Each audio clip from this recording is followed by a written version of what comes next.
नमस्कार दोस्तों, स्वागत है आपका आज की हमारी इस वीडियो में। आज हम पर्यावरण की दूसरी स्लाइड पढ़ने जा रहे हैं, जिसमें हम जैविक घटक के बारे में विस्तृत जानकारी लेंगे। यहाँ पर किस प्रकार के प्रश्न उठेंगे, उनके संबंध में भी जानेंगे। तो आइए आज का वीडियो स्टार्ट करते हैं। तो आज का जो टॉपिक है वो है जैविक घटक, इसके बारे में जानेंगे। तो जैसे कि कल हमने पढ़ा था कि कोई भी पारितंत्र यानी इकोसिस्टम दो प्रमुख घटकों से मिलकर बना होता है। एक तो इसमें होता है अजैविक, और दूसरा कौन सा होता है? जैविक। आप जैविक अजैविक भी कर सकते हैं, कोई दिक्कत नहीं है। तो एक कौन सा हो गया? अजैविक। और एक होता है हमारा कौन सा? जैविक। अजैविक घटक में जहाँ हमने आपकी मृदा है, जल है, तापमान है, आर्द्रता है, प्रकाश है, इन सबको रखा था। वहीं हम जैविक घटक की बात करें तो जैविक घटक में हमने हरे पेड़ पौधे, जंतु और साथ साथ में हमने अपघटक इनको रखा हुआ था। तो आइए इसी जैविक घटक के बारे में देख लेते हैं। तो वैसे नॉर्मली हमने कल इसको क्लासीफाई किया था 3 तरीके से, जिसमें हमने सबसे पहले रखा था हरे पेड़ पौधों को। ठीक है, हरे पेड़ पौधे। दूसरा जो आपका था उसमें था जीव जंतु। हालांकि जीव के अंदर जो है हरे पेड़ पौधों को भी शामिल किया जाता है, तो जंतु हो गया। और फिर आपका जो था वो था अपघटक। क्या था वो आपका? अपघटक। जनरली इसको हम सही तरीके से क्लासीफाई करें तो इनको हम कहते हैं उत्पादक। ठीक है, इनके जैविक घटक के अंतर्गत 3 प्रमुख उपघटक होंगे। इसमें पहला कौन सा? उत्पादक, जिसका अंग्रेजी जो है टर्म प्रोड्यूसर्स कहलाता है, क्योंकि कभी कभी इंग्लिश वर्ड आ सकता है एग्जाम में। उसके बाद है इनको बोलते हैं उपभोक्ता, यानी कि कंज्यूमर, जो कंज्यूम करते हैं एनर्जी को, फूड को। तो डेट इज कॉल्ड कंज्यूमर। और इनको बोलते हैं आपके अपघटक। तो ये अपघटक हैं ही, इनको हम लोग बोलते हैं डिकम्पोजर। ये क्या करते हैं? ये सब कुछ डिकम्पोज कर देते हैं, तो इनको बोलते हैं हम लोग डिकम्पोजर। यानी कि उत्पादक, उपभोक्ता और अपघटक, इन्हीं तीनों के बीच के अंतर संबंध से बना होता है हमारा क्या? जैविक घटक। और यही तीनों आपस में रिएक्शन करेंगे और साथ साथ में ये तीनों रिएक्शन करते हैं किससे? हमारे तीनों एक साथ करेंगे, जैविक घटक मिलकर के अजैविक घटक के साथ। तो यहाँ पर जो अंतर क्रिया होगी उसके बारे में हम यहाँ पे जान लेंगे।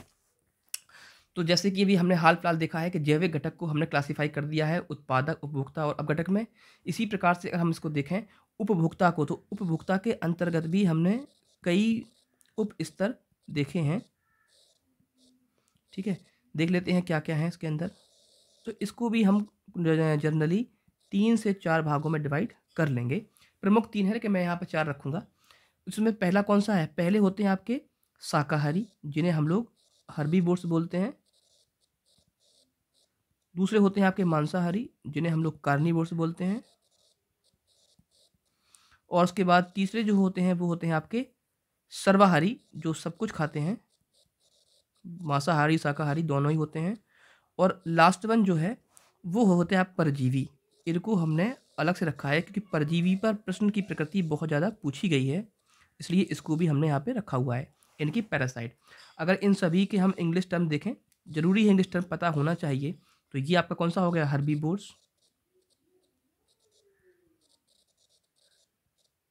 ये आपका हो गया कार्निवोर्स। ये हो गया आपका ओमनीवोर्स। और ये हो गया आपके पैरासाइट। ठीक है, ये क्या हो गया आपके? पैरासाइट। तो ये यहाँ पर उपभोक्ता को हमने क्लासीफाई किया है 4 प्रमुख स्तरों में, जिसमें नंबर पहला है हमारा शाकाहारी, नंबर 2 है हमारे मांसाहारी, नंबर 3 है हमारे सर्वाहारी और नंबर 4 है हमारे परजीवी। अब ये आपस में किस तरीके से कंज्यूम करते हैं एनर्जी को वो देखेंगे। और इनकी मृत्यु के बाद उत्पादक सहित उपभोक्ता की मृत्यु के बाद उनके शरीर को जो अपघटित किया जाता है वो करते हैं हमारे डिकम्पोजर, यानी कि अपघटक। लाइक दैट इसमें जो है आपके फंजाई, यानी कि जो फफूंदी होती है उसे, और आपके जो बैक्टीरिया हैं यानी कि जो जीवाणु हैं उनको इसमें रखा जाता है। यानी कि फंजाई और बैक्टीरिया अपघटक की श्रेणी में गिने जाते हैं, जबकि सभी के सभी जो जीव जंतु हैं वो कहाँ? उपभोक्ता में। और जो हरे पेड़ पौधे हैं वो सबके कहलाएंगे हमारे उत्पादक के तौर पर। तो अब इनके बीच के अंतर संबंधों को जानेंगे। तो यहाँ पर हम ये देखेंगे कि किस प्रकार से एक दूसरे पर ये निर्भर करते हैं। तो चलिए यहाँ पर हम लोग देखेंगे सबसे पहले पोषण स्तर। पोषण स्तर को जान लेंगे, उसके बाद हम लोग यहाँ डिस्कस करेंगे इनके आपस की अंतर्क्रियाओं को। तो जो पोषण स्तर है इसको हम लोग ट्रॉफिक लेवल भी बोलते हैं। क्या बोलते हैं, ट्रॉफिक लेवल। और यहाँ से एक क्वेश्चन हमेशा आता है कि ट्रॉफिक लेवल कहाँ से स्टार्ट होता है। मोस्टली बच्चे ट्रॉफिक लेवल को स्टार्ट करते हैं डायरेक्ट हर्बीवोर्स यानी कि शाकाहारी जीवों से, किंतु ऐसा नहीं है। यहाँ पर हम ऊर्जा के 10% नियम को भी डिस्कस करेंगे, तो पोषण स्तर, और यहीं पर डिस्कस करेंगे हम लोग साथ साथ में 10% लॉ। ठीक है, इन दोनों को एक साथ डिस्कस करेंगे। तो सबसे पहले हम यहाँ पे देखते हैं कि किसी भी पर्टिकुलर इकोसिस्टम में जो ऊर्जा का स्रोत है, जैसा कि मैंने बताया पिछली वीडियो में, वो कौन सा है, सूर्य। यानी कि इकोसिस्टम कोई भी होगा, उसमें जो एनर्जी सोर्स होगा वो सन है, यानी कि सूर्य है आपका। तो यहीं से स्टार्ट करेंगे हम लोग और डिस्कस करेंगे साथ साथ में 10% लॉ को भी। तो सपोज दैट ये एक सन हो गया आपका, और सन से लगातार क्या आ रही है, एनर्जी आ रही है, लाइट एनर्जी। वो सबसे पहले कौन गेन करेगा, उसे गेन करेंगे आपके उत्पादक, यानी कि प्रोड्यूसर्स। ठीक है, उसके पश्चात फिर इसको जो है, उत्पादक के बाद आपके जो आएंगे वो है उपभोक्ता,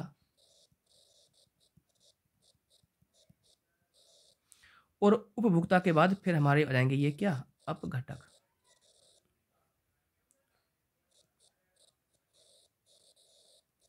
अपघटक, ठीक है, इनको जनरली समझ लेंगे हम लोग यहाँ पे। तो सबसे पहले होता क्या है कि जो सनलाइट है, इनकी सूर्य का जो प्रकाश है, सोलर एनर्जी जो है, वो सबसे पहले कहाँ पड़ेगी, उत्पादक यानी कि प्रोड्यूसर तक पहुँचेगी। और ये करते क्या है, प्रोड्यूसर टोटल सनलाइट का केवल 1% ही भोजन के रूप में परिवर्तित कर पाते हैं। यानी कि सूर्य की कुल ऊर्जा का केवल 1% जो इस्तेमाल करते हैं वो कौन करते हैं, हमारे उत्पादक। उसके पश्चात उत्पादक इस 1% का 90% अपने वाइटल एक्टिविटी में, यानी कि अपनी दैनिक जीवन क्रियाओं में खर्च कर देते हैं, और केवल 10% एनर्जी ही क्या करते हैं, ये स्टोर, जिसको ये कर देते हैं ट्रांसफ़र कहाँ, उपभोक्ता तक। तो ये 10% एनर्जी कहाँ हो गई है, उपभोक्ता तक आ गई है। कहाँ से, उत्पादक से। और उपभोक्ता की मृत्यु के पश्चात जो इनके शरीर में 10% सुरक्षित होती है एनर्जी, वो कहाँ पहुँच जाती है, हमारे अपघटक के साथ। तो इस प्रकार से जो हमारा 10% लॉ है, वो 10% लॉ यहाँ पे देख लेते हैं। तो सबसे पहले इसको जो है लिंडेमैन ने दिया था। तो इसके दो देने वाले, इनके जो प्रतिपादक हैं वो हैं आपके लिंडेमैन। ठीक है, हिंदी में भी लिख दूँगा मैं आपको ताकि आपको दिक्कत ना हो। ठीक है, लिंडेमैन ने इसको दिया था, और इन्होंने ये कहा था कि एक पोषक स्तर से दूसरे पोषक स्तर तक जो ऊर्जा का एक्चुअल में जो प्रवाह है, जो ऊर्जा का जो ट्रांसफॉर्मेशन है, वो कितना है, ओनली 10% है। तो वो कहते हैं कि एक ट्रॉफिक लेवल से दूसरे ट्रॉफिक लेवल तक हमेशा जो ऊर्जा पहुंचती है वो केवल 10% होती है। तो अब होता क्या है कि उपभोक्ता को यहाँ पर जब क्लासीफाई करेंगे हम लोग, तो इसका स्वरूप कुछ इस तरीके से देखने को आपको मिल सकता है। जैसे कि यहाँ पर रख लिया इन्होंने क्या, शाकाहारी। यहाँ पे रखा इन्होंने किसको, मांसाहारी को। और यहाँ पर रख लिया इन्होंने, हमने मान लिया सर्वाहारी को। ठीक है, और ये आपके अपघटक हैं ही। और ये इस प्रकार से फिर से क्या हो गया आपका, ये आपके उत्पादक हैं ही, ये आपके उत्पादक हो गए भाई। ठीक, और साथ साथ में ये हो गए हैं आपके अपघटक, यानी कि डिकम्पोजर। अब देखते हैं इनके बीच के अंतर संबंधों को हम लोग। तो देखिए, बात वही है जैसे यहाँ पर आई थी, तो ये सनलाइट को फिर से यहाँ पे ले लेंगे। ये सनलाइट यहाँ पर आ रही है, उत्पादक इस कुल सन ऊर्जा का यानी सोलर लाइट का केवल 1% इस्तेमाल कर पाएंगे, और उस 1% का 90% इस्तेमाल कर लेंगे अपनी वाइटल एक्टिविटी में, और 10% ही ऊर्जा इस ट्रॉफिक लेवल पर सेव रहेगी, यानी कि इस पोषण स्तर पर। और फिर वो कहाँ पहुँच जाएगी, ये 10% पहुँच जाएगी शाकाहारी के पास। यानी कि यहाँ पर जो है ये हो गए आपके हरे पेड़ पौधे, इसमें घास वगैरह भी सब शामिल हो जाएगी। यहाँ पर शाकाहारी में हम एक एग्जांपल ले लेते हैं, हिरन का ले लिया हमने मान के चलो, तो यहाँ पर ये हिरन शामिल कर सकते हैं। उसके बाद मांसाहारी में यहाँ पहुँच जाएगा, तो इसको शेर खा सकता है आपस में। ठीक, सर्वाहारी ऐसे होते हैं जो इन दोनों को खा सकते हैं। हालाँकि इंसान शेर तो नहीं खाते हैं, फिर भी यहाँ कई ऐसे मांसाहारी जीव हैं जिनको यहाँ शामिल करते हैं। जैसे कि यहाँ हम बता दें आपको, सपोज़ दैट यहाँ पर आप रखते इंसेक्ट को, यहाँ पर आप रखते फ्रॉग को, यहाँ पर रखते आप उसके बाद फ्रॉग को इंसान खा लेता है, तो इंसान कर लेते थे। तो इसके भी और भी लेवल हैं, मांसाहारी हैं और उच्च मांसाहारी भी होते हैं, यानी कार्निवोर्स एंड टॉप कार्निवोर्स, तो उसको भी हम डिस्कस कर लेंगे अभी हाल-फिलहाल में। और फिर सर्वाहारी से ये एनर्जी कहाँ पहुँच जाएगी? अपघटक तक। अपघटक के बाद जो है ये एनर्जी तो वापस यहाँ पर वातावरण में क्या हो जाएगी? एनवायरनमेंट में विलीन हो जाएगी भाई। ठीक है? ऐसा नहीं है कि डायरेक्ट यहाँ पे सूरज तक पहुँच जाए, नहीं, ये एनवायरनमेंट में हो जाएगी रिलीज़। और जो भी आपके कार्बन वगैरह होंगे, जितने भी आपके जो मिनरल्स होते हैं, यानी कि जो खनिज होते हैं या जो आपके तत्व हैं, जैसे फास्फोरस है, कैल्शियम है, वो सब की सब कहाँ? पृथ्वी की सॉइल में, यानी कि अर्थ की जो आपकी ऊपरी परत है सॉइल में, वहाँ पर रिलीज़ कर दिए जाते हैं। तो देखिए, उत्पादक से 10% ऊर्जा कहाँ पहुँची हमारे? शाकाहारी। शाकाहारी से 10% ऊर्जा कहाँ पहुँचती है हमारे? मांसाहारी तक। और फिर मांसाहारी से कहाँ पहुँचती है 10% हमारे? सर्वाहारी। और फिर यहाँ से कहाँ पहुँचती है? अपघटक तक। इस प्रकार से एक पोषण स्तर से दूसरे पोषण स्तर तक केवल ऊर्जा का जो प्रवाह है वो केवल कितना होता है? 10%। इसी वजह से इसे 10% लॉ ऑफ लिंडमैन, यानी कि 10% ऊर्जा का नियम भी कहा गया है, जो कि हमें लिंडमैन ने दिया था। ठीक है? अब यहाँ पर बात करते हैं पोषण स्तर। तो होता क्या है कि बच्चे ज़्यादातर यहाँ से करते हैं पोषण स्तर का सर। वो कहते हैं शाकाहारी पहला जी नहीं। ट्रॉफिक लेवल जो फर्स्ट हमारा जो होगा वो कौन से है? हमारे उत्पादक। ट्रॉफिक लेवल फर्स्ट है। देखो ये है ना ट्रॉफिक लेवल, इसको मैं यहाँ पे नोट कर रहा हूँ। तो T1 ये हो जाएगा हमारा, और T2 है, यानी कि हमारा जो पोषण स्तर द्वितीय है वो हमारा शाकाहारी होंगे, और जो पोषण स्तर तृतीय है वो हमारे मांसाहारी होंगे। पोषण स्तर चतुर्थ है वो हमारे सर्वाहारी होंगे, और ये हमारा हो जाएगा आपके आपस में पाँचवा, जिसको हम बाहर रख लेते हैं श्रेणी से।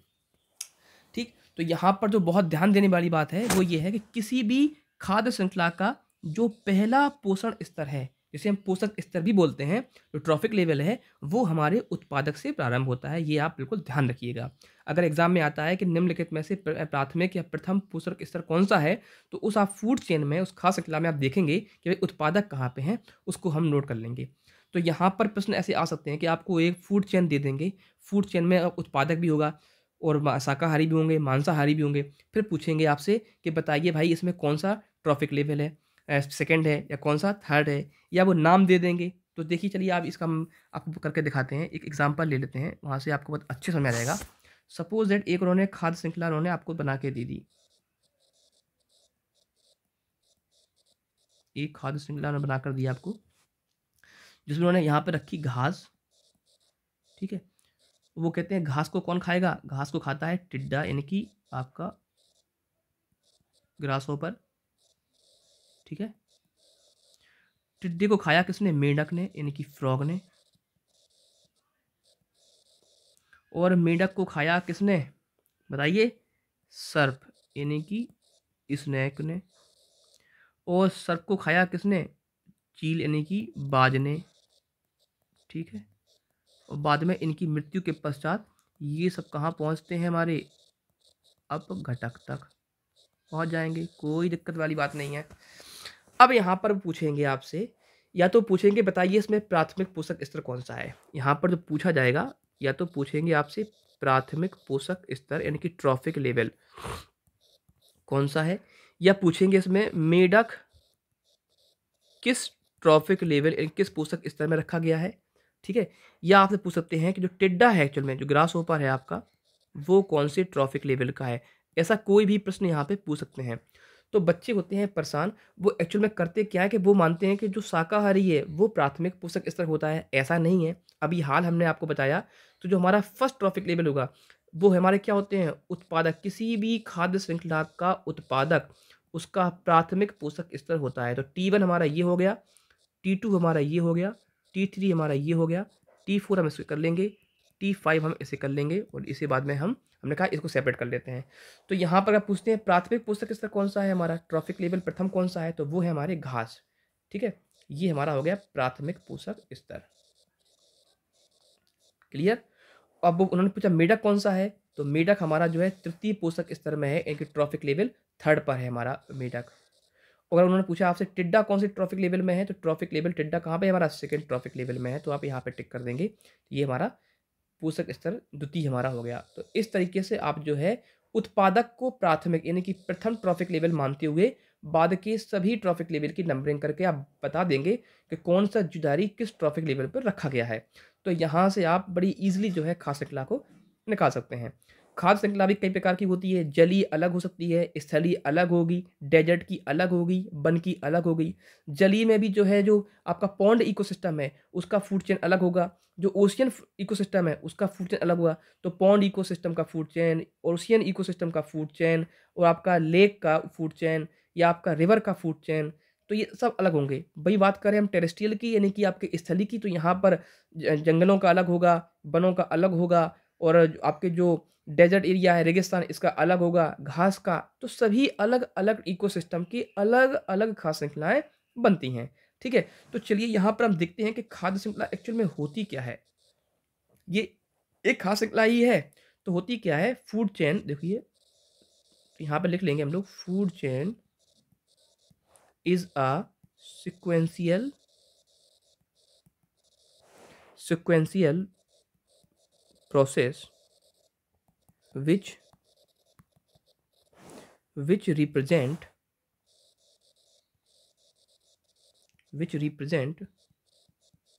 who eats whom। क्या होता है? Who Yeats home. यानी कि फूड चेन एक कैसी है? सिक्वेंशियल, एक सतत प्रक्रिया है लगातार, जो बताती है हमें क्या कि कौन किसे खाता है। तो यही एक्चुअल में हमारी फूड चेन है, कौन किसे खाता है। तो यहाँ पर देखो, घास को कौन खा रहा है? घास को खा रहा है टिड्डा।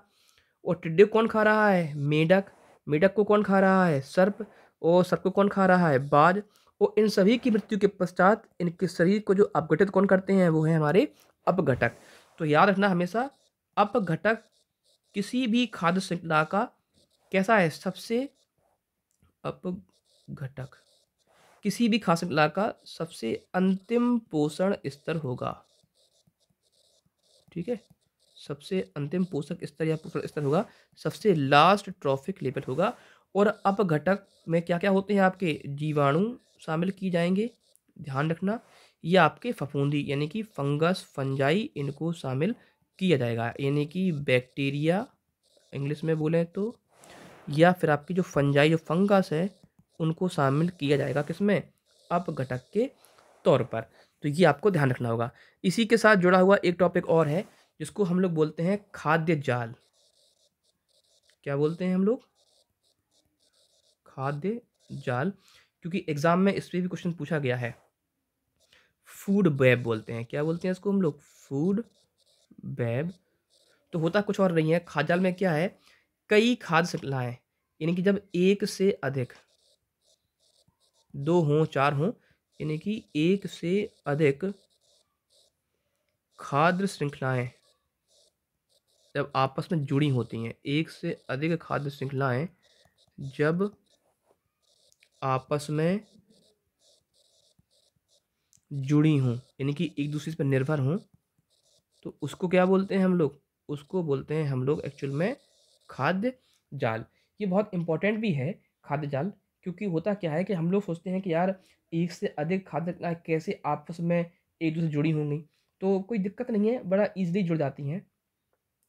आप देखेंगे कि एक साथ अगर आप घास को ही देख लीजिए, तो घास को कौन खाता है? घास को जो है टिड्डा खाता है। खाता है कि नहीं खाता है? टिड्डे कौन खाता है? मेढक खा सकता है। और मेढक को कौन खाता है? हमारा सर्प खाता है। ठीक?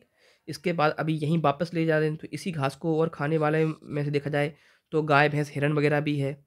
ठीक है? और टिड्डे के साथ और भी कई जीव-जंतु हैं। और टिड्डे को डायरेक्ट जो है मेढक ना खा के यहाँ पे छिपकली खा सकती है। ठीक है? छिपकली ना खा के तो यहाँ पर चिड़िया खा सकती है। चिड़िया भी तो खाती हैं।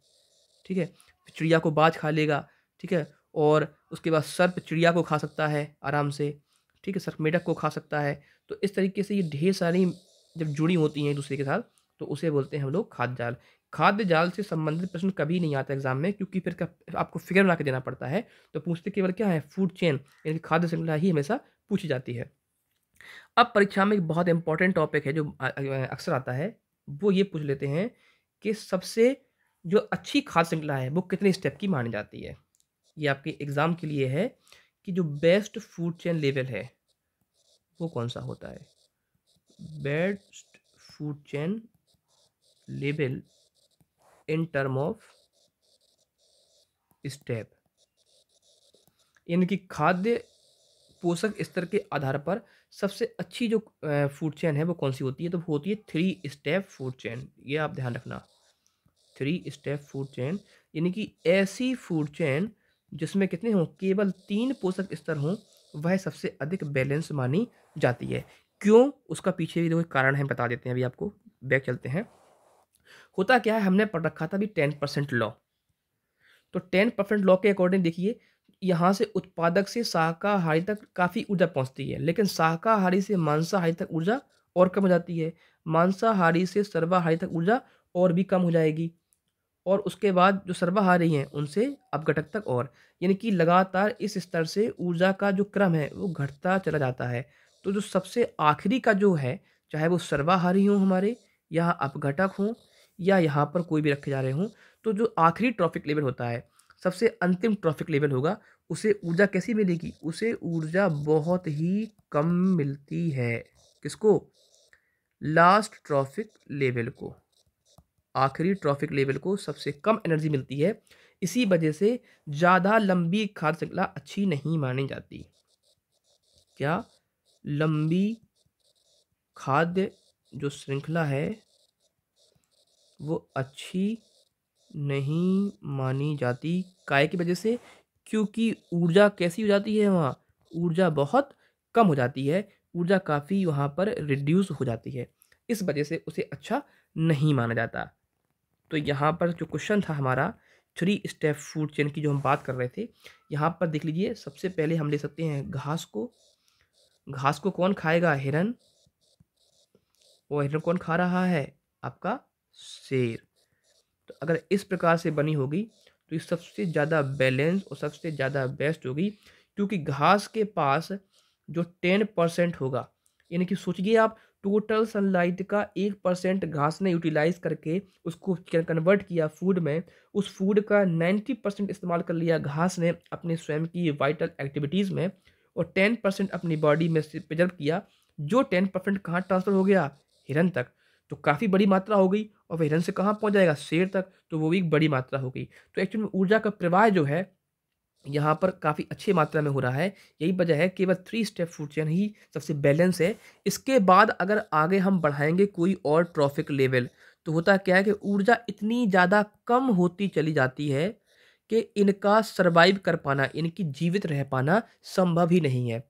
यही वजह है कि ज़्यादा बड़ी खाद्य श्रृंखलाएँ अच्छी नहीं मानी जाती, या प्रकृति में ये उपलब्धि नहीं है, एग्ज़िस्ट नहीं करती हैं, क्योंकि जितनी ज़्यादा बड़ी खाद्य श्रृंखला होगी, उसमें आखिरी ट्रॉफिक लेवल तक पहुँचते-पहुँचते ऊर्जा की मात्रा इतनी कम, इतनी निम्न हो रह जाएगी कि वह आखिरी ट्रॉफिक लेवल पर, यानी कि अंतिम पोषक स्तर पर उपलब्ध जीव जीवित ही नहीं रह पाएगा, क्योंकि हम सबको जीवित रहने के लिए, अपनी जैविक क्रियाओं को करने के लिए जो सबसे अधिक आवश्यकता होती है, वह है ऊर्जा की, जो कि भोजन के रूप में हमें प्राप्त होता है। तो जब ऊर्जा ही नहीं होगी, तो सीधी-सी बात है कि हम जीवित नहीं रह पाएँगे।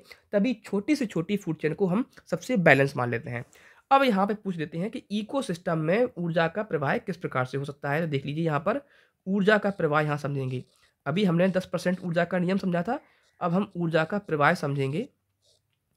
तो देखो, किसी भी पारितंत्र में, किसी भी पारिस्थितिक तंत्र में, या किसी भी इकोसिस्टम में, चाहे वो आपका एक्वाटिक इकोसिस्टम हो, चाहे वो आपका टेरेस्ट्रियल इकोसिस्टम हो, चाहे वो आपका एरियल इकोसिस्टम हो, किसी भी प्रकार का कोई भी इकोसिस्टम हो, उसमें जो ऊर्जा का प्रवाह है वो कैसा होगा, एक दिशी होगा, यानी कि हमेशा एक दिशा में होगा। That is called unidirectional. क्या होगा हमारा, यूनी डायरेक्शनल। अगर आप हमारे चैनल के प्लेलिस्ट में जाएंगे तो वहाँ पर आपको सीटेट 2019 से करके एक प्लेलिस्ट मिलेगी, जहाँ पर मेरे बाकायदा फेस वीडियो पड़े हुए हैं एनवायरनमेंट स्टडी के। वहाँ पर आप जाकर के आप बोर्ड पर इनको पढ़ सकते हैं, जहाँ पर मैंने बहुत अच्छे से डिस्कस किया हुआ है, जहाँ पिरामिड भी मैंने पढ़ाए हैं, खास श्रृंखला, खाद्य जाल, इन सबको पढ़ाया है। तो यहाँ के साथ साथ आप उन वीडियोज़ को भी देख सकते हैं। ठीक है, तो ये कैसा होता है हमारा यूनी डायरेक्शनल। उसका कारण ये है कि सन से आने वाली सोलर लाइट सबसे पहले कहाँ होती है, घास में स्टोर। तो sunlight change into chemical energy, उसके बाद घास से कहाँ पहुँचती है, हिरन में। हिरन से कहाँ पहुँच रही है, देखो शेर में, उस शेर के बाद कहाँ, वातावरण में ये मुक्त कर दी जाती है। कहाँ पहुँच जाती है, वातावरण में। पर ऐसा नहीं होता है कि सन से आने वाली एनर्जी घास, हिरन, शेर से होते हुए वापस फिर सन तक पहुँच जाए। वापस सन तक नहीं पहुँचती है, कहाँ तक हो जाती है, वातावरण में हो जाती है मुक्त। यही वजह है कि सूर्य से आने वाली ऊर्जा वापस सूर्य तक नहीं जाती है, बल्कि वातावरण में मुक्त जाती है इन जीवों के मरने के पश्चात। अतः किसी भी खाद्य श्रृंखला में जो ऊर्जा का प्रवाह एक जैसी है, तो सीधी सी बात यह है कि पारी तंत्र में भी ऊर्जा का जो प्रवाह होगा वो कैसा होगा, एक दिशी होगा, यानी कि एक दिशा में ही होगा। That is called unidirectional flow of energy in particular ecosystem, include with the water ecosystem and the terrestrial ecosystem. तो किसी में भी होगा वो होगा हमेशा एक दिशी ही। ठीक, तो ये आपको ध्यान रखना है, बहुत ज़्यादा इंपॉर्टेंट है। चलिए अब हम कल के वीडियो में ट्रॉफिक लेवल के साथ साथ में हम अपने पिरामिड्स को समझेंगे, जिसमें हम ऊर्जा का पिरामिड या जीव भार का पिरामिड है या जीव संख्या का पिरामिड है, इन तीनों प्रकार के पिरामिड और इनको किस तरीके से हम ड्रॉ करेंगे और कौन सा सीधा बनेगा कौन सा सही बनेगा वो सब डिस्कस करेंगे। आज की वीडियो में इतना ही। वीडियो अच्छा लगा है तो लाइक करें और आप फॉलो करते चलिए मुझको, और जो मैं बता रहा हूँ वो लिखते चलिए। स्क्रीन के साथ साथ जो मैं मुंह से बताता हूँ नेट नोट करिए, और गारंटेड है कि आपके फुल मार्क्स होंगे, क्योंकि मेरे खुद में बहुत अच्छे मार्क्स हैं इन EVS में, तो आपके पीछे आएंगे। That's it, thank you very much.